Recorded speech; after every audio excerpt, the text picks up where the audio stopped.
The reading this morning comes from Psalm 22, verses 1 through 11. My God, why have you forsaken me? Why are you so far from saving me, from the words of my groaning? Oh, my God, I cry by day, but you do not answer, and by night, but I find no rest. Yet you are holy, enthroned on the praises of Israel. In you our fathers trusted. They trusted, and you delivered them. To you they cried and were rescued. In you they trusted and were not put to shame. But I am a worm and not a man, scorned by mankind and despised by the people. All who see me mock me. They make mouths at me. They wag their heads. He trusts in the Lord. Let him deliver him. Let him rescue him, for he delights in him. Yet you are he who took me from the womb. You made me trust you at my mother's breasts. On you I was cast from my birth, and from my mother's womb you have been my God. Be not far from me, for trouble is near, and there is none to help. This is the word of the Lord. Good morning, Providence Church. My name's Ricky. I'm one of the pastors at City Light South in Lincoln. And I just want to say thank you. Thank you for your generosity to give into us to just help see more churches be planted, more disciples being made. That's not just a testimony of your generosity, but just also of your heart. Because of just a lot of that. It's so easy to look inward and, hey, what can we do to help benefit us? But you guys are like, hey, we want to look outward so that more people can know Jesus. And so thank you so much for your generosity and just helping us. There are just a lot of things in this world that just don't really make a lot of sense. For me, one of those things is the show The Bachelor or The Bachelorette. People go on the show and, if you haven't watched it, they go on the show and they're hoping to find love, and they compete with these other people for the affection of one person. And hey, they go on a few dates and these dates are just extravagant. They're selling on some yacht, they're going to Greece, flying in helicopters, all these things that are just totally not realistic. And this just doesn't seem like a very smart idea to me if your goal is to find love with someone and marry them until death do us part. And if you're out there and you're like, man, I love this show, I'm watching it. Hey, that's fine. That's great. But you still have to admit, even if you really like the show, you're still thinking, hey, I don't really actually think this makes a lot of sense to actually find love and, be in this great marriage and build a healthy marriage. So it's kind of this question like, why? Why do people do this? And we ask questions, that question of why about a lot of things. People that meet me and my wife, Christy, they're probably like, hey, so why did Christy, who's amazing and beautiful, why did she marry you? We still don't know the answer to that, but, maybe you've been asking this question of like, hey, why can't the Huskers finally get good at football? When is it going to happen? Hey, why is this coronavirus thing? Why is that happening? Or hey, why during this pandemic, why is everybody so concerned with having enough toilet paper when the flu doesn't actually cause any change of the frequency of your bowel movements? But yet still we're wondering but everybody's getting it, why? And we ask this question even at a deeper level when there are things that happen in our lives that are extremely difficult. God, why is this happening to me? God, why are you not doing anything? God, why don't you stop it? God, why aren't you listening to me in the midst of all of these things and this chaos and this trouble and this suffering that I'm facing? God, why? And the author here is experiencing a very similar thing. So, if you got a Bible, open it up to Psalm 22. By the way, if you haven't sat down, go ahead and sit down.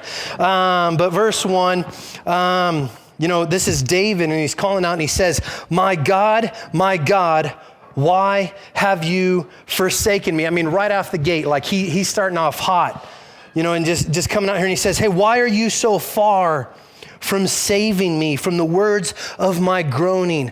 Oh my God, I cry by day, but you do not answer, and I cry out by night, but I find no rest. And so, we just see all of these questions. He's facing this terrible situation, and he has these questions. God, why? Why have you forsaken me? God, why? I'm crying out to you. My groans are going out to you. And God, why haven't you heard? You seem so distant, God. It feels like you've deserted me. It feels like you're so far away. And he just feels that God has left him, that God is ignoring him, that God is not even paying attention to him anymore. And then this isn't just some casual chat with God. I mean, he's crying out. I mean, verse 2, he just says, oh my God, I cry out by day. It's so hard. I cry out by night. This is all the time. I'm crying out to you day and night, God, but I find no rest. I don't hear you, God. And it feels like you're just turning a blind eye to me. And as my prayers go up to you, God, it feels like they get no further than the ceiling. And many of you can relate. Maybe it's now that you can relate, or something in the past. Maybe you felt this similar way, that God is just far away from you because somebody that you love, you found out that they have cancer. Maybe someone that you love has died. Maybe you were so hoping for this future date of joy, but you had a miscarriage. Maybe you're just feeling so distraught because you can't get pregnant. Maybe you are sick, or maybe it's something in your life that you've been struggling with for years and you just feel like you can't kick it. Maybe it's some sort of sin struggle, or maybe it's some sort of condition. Maybe you're struggling with anxiety or depression. It's just like, God, why is this still here, God? I've called out to you. I'm asking you for these things, and I keep begging you to do something, and nothing happens. Nothing changes. And you get frustrated because even the things that you're asking for, they're good things. I mean, wouldn't God want these things to happen? Doesn't God care about these things? But yet nothing changes, and we just feel helpless and hopeless and completely in despair. And here David is just crying out these same things. My God, why have you forsaken me? And even in the next chapter of 23, in verse 4, he says, even though I walk through the valley of the shadow of death, I will fear no evil, for you are with me. But here in 22, that doesn't feel true. Man, God, I am walking through the valley of the shadow of death, and God, you're nowhere to be found. That doesn't seem true anymore. And the only thing, God seems incredibly distant. He's nowhere to be seen. But the only thing that seems to actually be near to him are these people that are actually, kind of enemies, and they're mocking him. Look at verse 6. He says, but I am a worm. I'm not and not a man. I'm scorned by mankind and despised by the people. All who see me, all these people that are looking at me, they mock me. They make mouths at me. They're making fun of me. They wag their heads. And this is what they're saying. He trusts in the Lord. Let him deliver him. Let God deliver him. Let him rescue him, for he delights in him. And then, there's these people, they're all around him, and they're mocking him. Later on, he says that these enemies encompass me. They encircle me. They're surrounding me. They despise him, and they're mocking him because they're actually watching this guy cry out to God. They're watching this guy trust God, and they're saying to him, man, that guy's trusting God, and yet God is doing nothing. Gosh, what a fool. What a fool for trusting in God, and they're mocking him for his belief. As being part of the City Light family, and with these just a network with these other pastors, we have this text thread with these other pastors, and some of these other pastors, they're in Council Bluffs, and so they're Iowa Hawkeye fans. Yeah, I know. It's just like, man, does God really love them? But they're these Iowa Hawkeye fans, and they'll get on there every once in a while, and they'll kind of poke at us, like, oh, hey, because they beat us, and they'll just mock us for being Husker fans. And here's the bummer thing about it, is it's like there's really nothing right now we can say. I mean, it's just like, yeah, you won, and we didn't again. And so that's just super frustrating, because we love our Huskers, we love our team, and it's just this bummer. And it's one thing for us to be mocked because of our sports team, but it's an entirely different thing to be mocked for your God, to be made fun of and to be just ridiculed because, man, look at him. He's trusting in God, and yet God is doing nothing. And David describes how just distressed he feels. He just keeps going on in this desperation. Verse 14, he just says, I'm poured out like water. All my bones are out of joint. All my enemies are all around me. He can't do anything. He can't defend himself because his body is just breaking down. My heart is like wax. It's just like I'm melting away. He has no energy. He's just completely broken to do anything. He's dying of thirst. And he, in verse 17 he says, I can count all my bones. My enemies are surrounding me. And then in verse 18, he says, they divide my garments among them, and for my clothing, they cast lots. Hey, all these people, they're just around me. They know that I'm about to die, and they're just figuring out who gets my stuff. Man, this guy's saying, hey, I'm gonna grab his watch. Another, hey, I'm gonna get his wallet. Somebody's like, hey, I got dibs on his iPhone. They're just all there. I mean, this guy's about to kick the bucket and nobody's lending a helping hand. Nobody's giving him kind of any type of encouragement. And David here is just saying, man, I'm done. I'm down for the count. I can't pick myself up from the mat. I'm about to die. And God, it seems like you, in the moment that I need you most, God, it seems like you're so far away, and the only thing that is around me are these people, and they're not here to help me. They're here to just watch me die. And I just want us to see two truths in this section here. And the first one is this that we can be weak. We can be weak when we go to God. I mean, again, he's struggling here. David's struggling here. I mean, when in verse 1 and 2, when he says, my God, why have you forsaken me? Or he says, why are you so far from saving me? I cry out by day and you don't answer. I mean, we're not finding that verse on a coffee mug. I mean, that's just not what we're told. Those aren't the things that we just cling to, that we want to so memorize. My God, I'm crying out and you don't answer. That's not what we're told. We're told, hey, rejoice in the Lord always. Oh man, hey, I know the plans that I have for you, declares the Lord, plans to prosper you, give you hope and a future. Those are the ones that we find on our coffee mugs. But we can be, what this is showing is just that we can be weak, we could be messy, we can be hurt when we just go to God. Our lives, our souls, they don't have to be kind of like how we operate in life. And when we go to Facebook and it's like, hey, let me show you the good stuff that's going in my life. We edit our Instagram photos to make sure that they all look great. Let's show people these happy and good times, but not the tough things. And what I just love about the Bible, and even here, these heavy words of scripture and other places, that God doesn't edit a bunch of stuff out. I mean, he shows Abraham lies.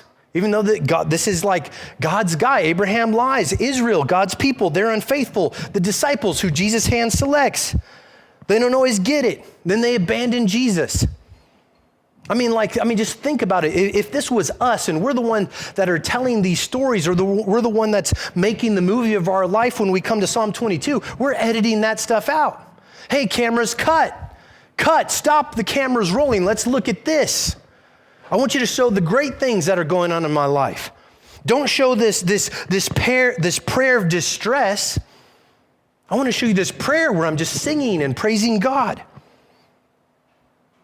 We want that for God. We want that for people. Hey, here's me being strong, but I don't want you to see me being weak. Hey, why don't you keep the cameras rolling when you see me playing and having fun with my kids, but let's cut it when I'm screaming at them. Man, let's take pictures of me on a date night with my spouse, but not show us in our weakness when we're yelling at each other and disagreeing. Let's Show me when I'm being content and being single. But I really don't want anybody to see that actually I'm just really struggling because I want that kind of relationship. We want everybody to see us that we got the new job, not that we didn't even get any interviews for several jobs that we've applied for. Show me when I'm praising God and I'm reading my Bible, not when I'm struggling and I'm in sin. Let's edit out my apathy for God.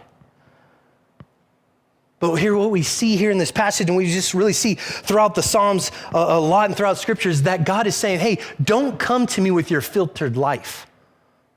Don't come to me with your edited version that you think somehow makes yourself look better, look stronger to me. I'm not asking you to do that. I know that you are weak. And so come to me with all of it, with all of your mess, bring it to me. So we see that truth that we get to be weak, but we also see this truth that God understands us, that he can relate. I mean, just notice here in this passage is that there's this kind of like this rhythmic rhythm to the passage. So it's, hey, I'm in despair, I'm going to look to you. I'm in despair, I'm going to look to you. And the author is showing us, hey, man, that life is like that. There's these moments where you feel, man, I'm really trusting God. I'm excited about who God is and what he's doing. I totally have faith. And then there's these moments of just utter despair. Hey, man, there's a better week and I'm getting in the word, but man, there's this week where I just don't care. And you just see this ups and downs. And I just love that God is like, hey, I get it. That's life. That's real life. That's how these things go. It has these ups and downs, but more than that, it is not just that we see that, but we see that, hey, actually God understands, not just because God knows everything, but actually because God has experienced this. I mean, even when we start off this in this passage where it says, my God, why have you forsaken me? We know that that's what Jesus said. Jesus knows what that's like. Jesus knows what it's like to be mocked by those around him. Those that are circling around him to get him. I mean, in Matthew 27, it says they mock him as King of the Jews. You know, they said to him, hey, Jesus, you've saved others. Why don't you save yourself? Why don't you get yourself down from that cross? He trusted in God. Why doesn't God deliver him now? I mean, even the robbers that were next to him and also being crucified, they join in and they mock him too. Jesus had his enemies cast lots for his clothes, just waiting again for him to die. Jesus was thirsty. I mean, even David, as he prays 3 times in this Psalms of just going to God, God, please come. God, please, but not be far off. Please answer me. He comes to him 3 times. Jesus, when he's in the Garden of Gethsemane and just going to God, and he's just sweating drops of blood because of just the pressure that is on him. He just goes to God and says, God, man, if there's another way, please take this cup from me. Just because he's in such anguish. So God gets it because he's experienced it. This is what Hebrews 4:15 and 16 says. It says, for we do not have a high priest who is unable to empathize with our weaknesses. But we have a high priest. We have one who has been tempted in every way, just as we are. Yet he did not sin. Let us then, because God empathizes with our weakness, let us then approach God's throne of grace with confidence so that we may receive mercy and find grace to help us in our time of need. We do not suffer alone. Whatever it is that you're going through right now, know that you can go to God, that you can be weak, that you can be hurt, that you can be distraught, that you can be just on your last leg and just not knowing what to do. But also know that as you go to God in your weakness, in just your pain, that God actually understands you. That God gets it. He's not just some far off, distant God that is just saying like, hey, get your act together. But he's like, hey, I understand. Please come to me with all of that. And so we see just David's despair here, but we also see this dependence from David and him just running to God. In verse 3, he says, yet, God, hey, God, I cry out to you, I find no rest. Verse 3, yet you are holy. You're holy, God. You're enthroned on the praises of Israel. In you, our fathers trusted. They trusted and you delivered them. To you they cried and were rescued. In you they trusted and were not put to shame. You know what I mean? Like, hey, it seems like God isn't talking at all, but David keeps talking to God. And he appeals to God's character. God, you're holy.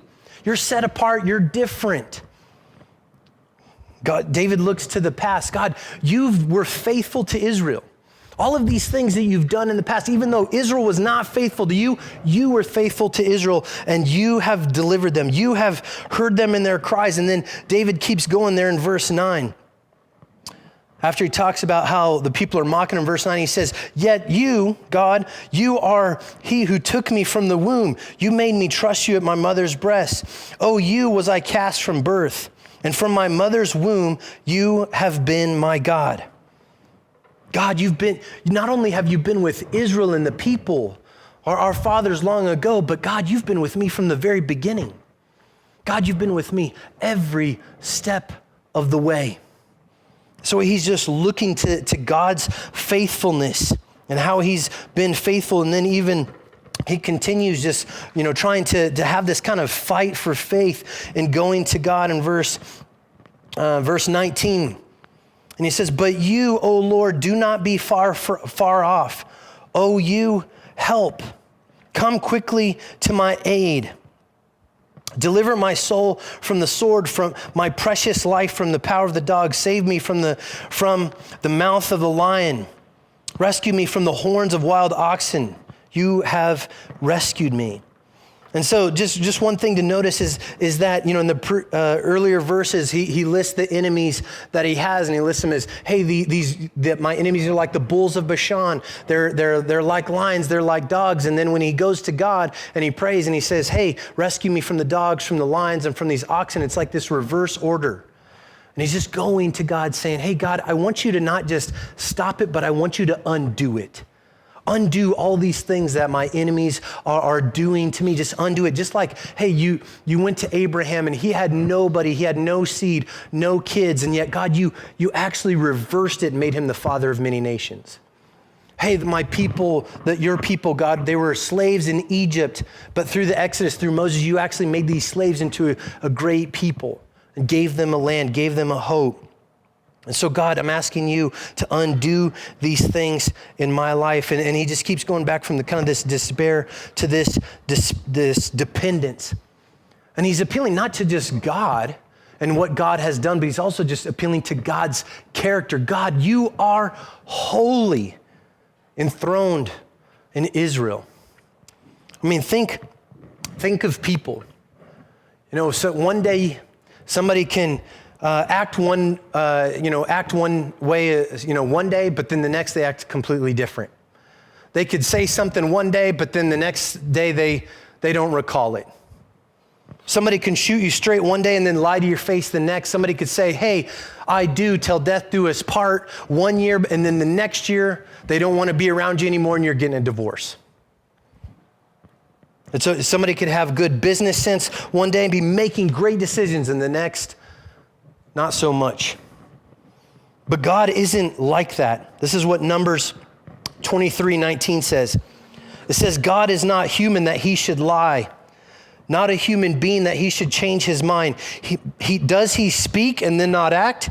Does he promise and not fulfill? James 1:17, God doesn't change. Hebrews 13:8, Jesus Christ is the same yesterday, today, and forever.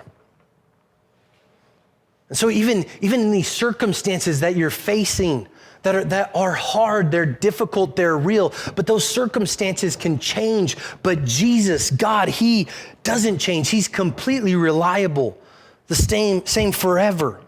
God's love for you doesn't fluctuate because you have a good day or a bad day. God doesn't forget about you. God always keeps his promises. And so we can be confident in him, knowing that, man, just not has he done things, but that's who God is. You're a holy God. I could totally trust in you. I can come to you with everything because I know that you are God. You will do what you say you will do. And many times when we're facing these tough circumstances, what we tend to do is we tend to look at God and we tend to interpret God through our circumstances. But what we need to do is always be like, hey, my first thing that I'm always looking at is God. God is the one that won't change. And so when my circumstances change, when they get tough, I'm gonna look and interpret those circumstances through who God is. I'm gonna see through him. And so he just keeps going to God. And even if it doesn't seem like God is speaking to you in a really hard time, and yes, hey, that might feel like a problem, but it's a bigger problem if you stop speaking to God. Right? Don't run from God in your suffering. Continue over and over again. Run to him. And David doesn't just say, hey, one time, hey, God, listen to me, and then leave it at that. He keeps going to God over and over again. And in verse 21, it kind of has this shift here. In verse 21, it says, you have rescued me. You have answered, you have heard.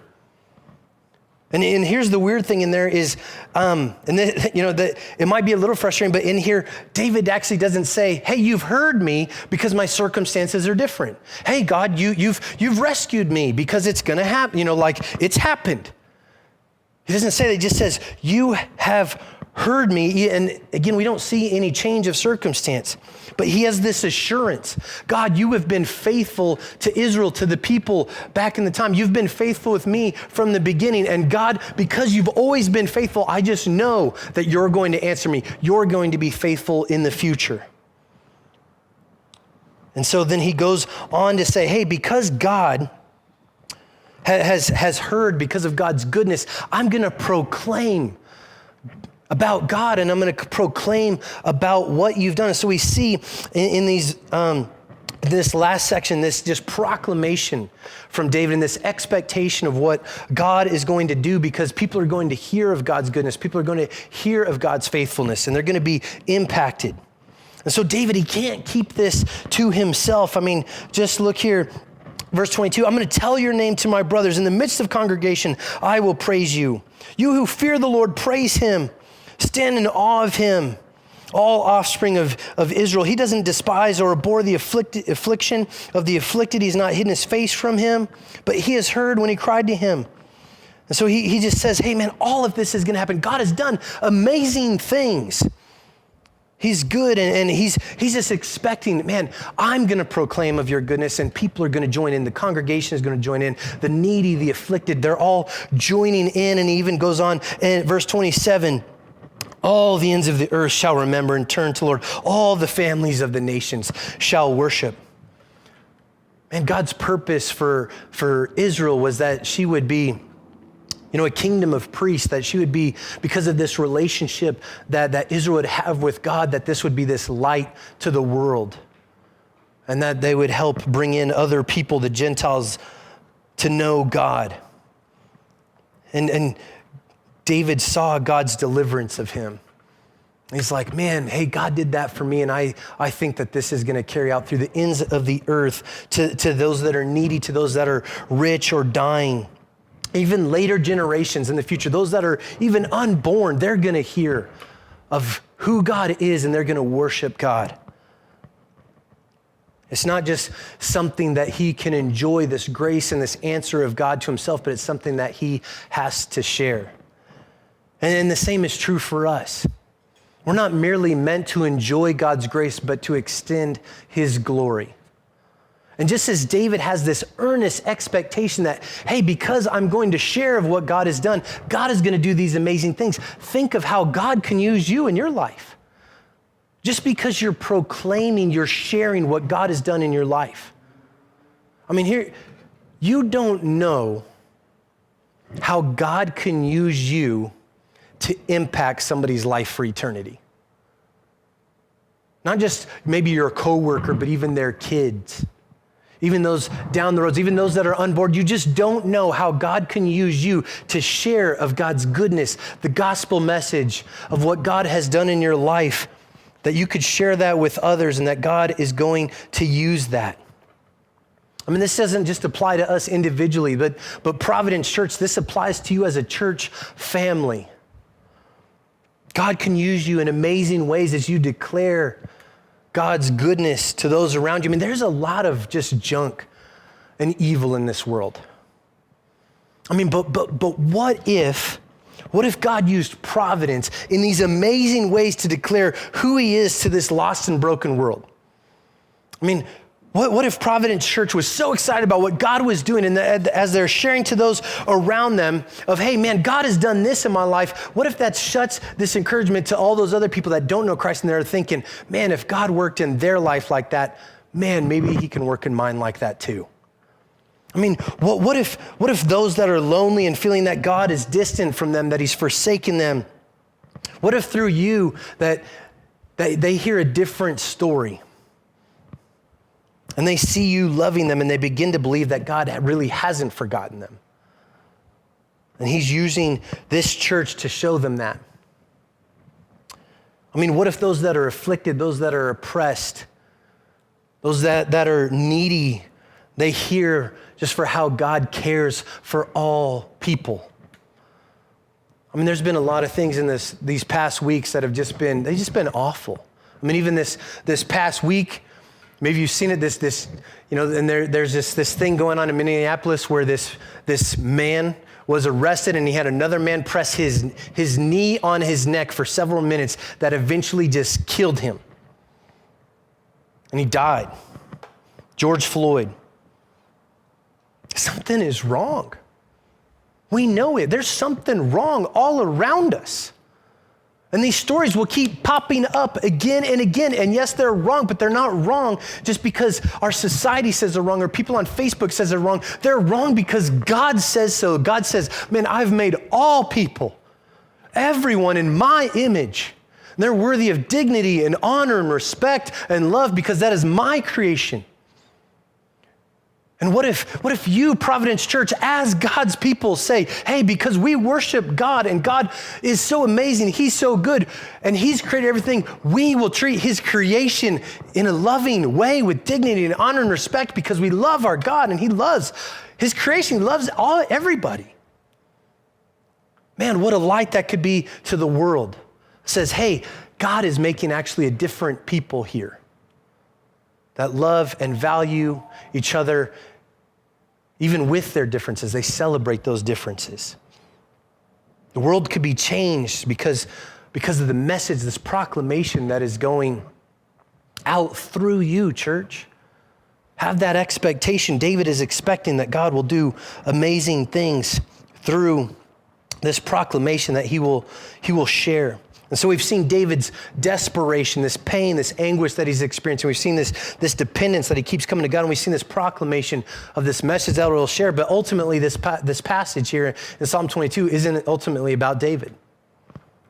There's no event in David's life that can actually account for everything that's happened here in this psalm. Sure, David had enemies. They surrounded him at times, and sure, David had, moments of despair and anguish, but there are certain things that David never had, but he's never had his hands pierced, his feet pierced. Because in Acts 2, it says that David was a prophet and that he foresaw what was to come in Jesus. And so David, just guided by the Holy Spirit, is seeing, hey, actually crucifixion at the time of David didn't exist. It's not even a Jewish thing. It's a Roman invention that came centuries later.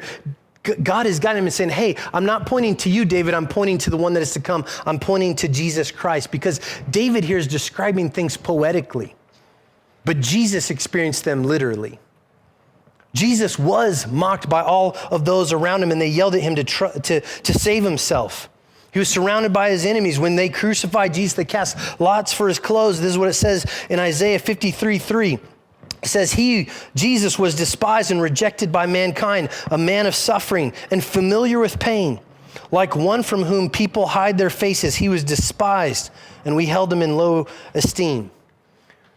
And in this passage, we see no vengeance declared on their enemies. Jesus, even from the cross, says, Father, forgive them, for they don't know what they're doing. Verse 15, his tongue sticks to the roof of his mouth, and Jesus says from the cross, I thirst. Verse 17, I can't count all my bones. Verse 4, I am a worm and I'm not a man. And what it says of the suffering servant of Jesus, Messiah to come, in Isaiah 52, it says that he was marred beyond human likeness, not even recognizable as a man. And his heart is like wax. It's just Jesus cries out to the Father as he's sweating drops of blood, and he asks God if it's possible, if there's another way, take this cup from me. And in a moment of utter despair, as there was just darkness covering the land, Jesus cries out from the cross, my God, why have you forsaken me?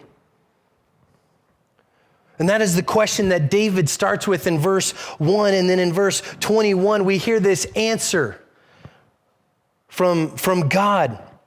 And God will give this ultimate answer in Jesus Christ. So as David says, my God, why have you forsaken me? Or as we cry out, my God, why have you forsaken me? God answers and he says, I didn't. I sent my son to be forsaken for you so that you would never be forsaken.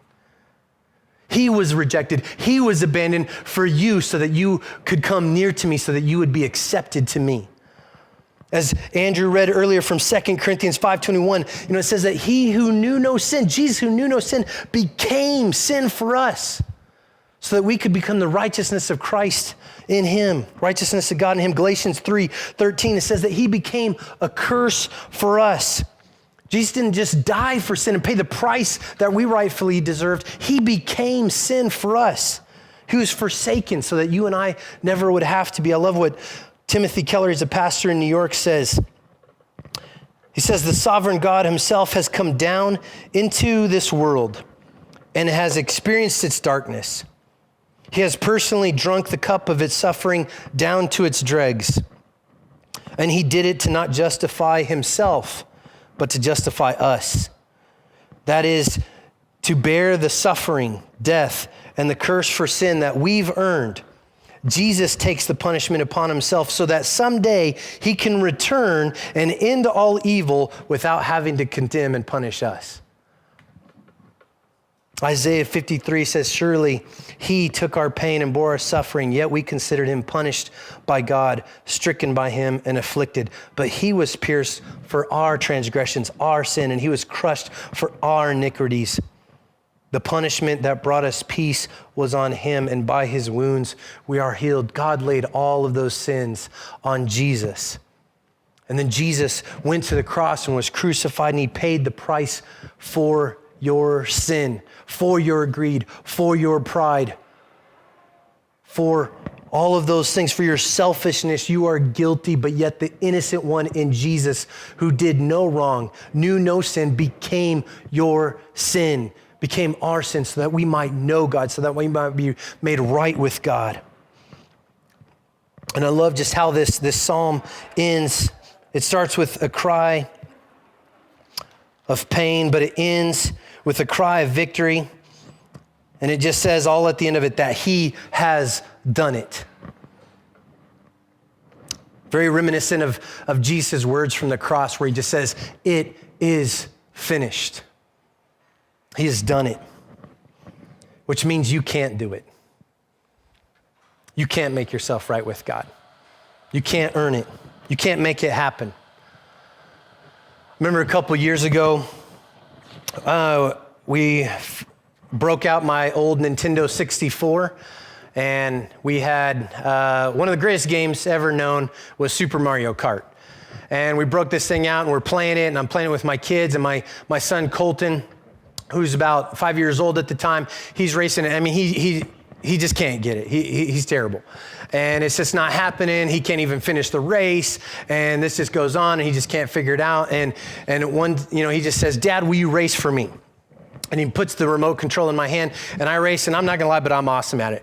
And so I'm racing, and I get first prize. And I'm like, hey, do you wanna try it? And he goes, no, just keep racing for me. And so I race again, get first place, race again, get first place, race all the way through the whole cup. And then I get first prize for the whole cup, and then I get the remote, and I put it in his hand, and he's getting the trophy, it's coming down on the screen, and then he says, I won. He didn't do anything. All he did was provide the need for someone else to do it for him.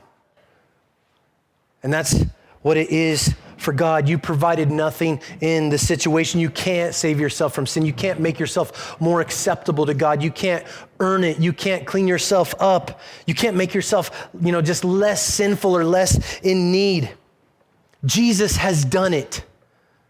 He was the one that was forsaken for us so that we would never be. He was the one that just said, it is finished, because he paid the price for our sin in full. He's the one that earned our victory. He's the one that has earned us to be made right with God so that we might be saved from our sin and saved to God, not because of what we've done, but because we're trusting in what Jesus Christ has done for us. Let's pray. Heavenly Father, Lord, I just thank you so much for these words. Lord, that we know that we can be weak, that we could come to you with everything in our pain, in our suffering. But Lord, thank you that you've paid the ultimate suffering for us. Lord, you were forsaken so that we would never be. Lord, and that you took your sin on yourself. You were punished for us in our place so that we might be made right with God, that we might be adopted as your sons and your daughters and be brought near by the blood of Christ. And Lord, thank you, Lord, that you just say it is finished. God has done it for us. By your love, by your grace, we are saved, God. And so we thank you and we ask this in Jesus' name. Amen.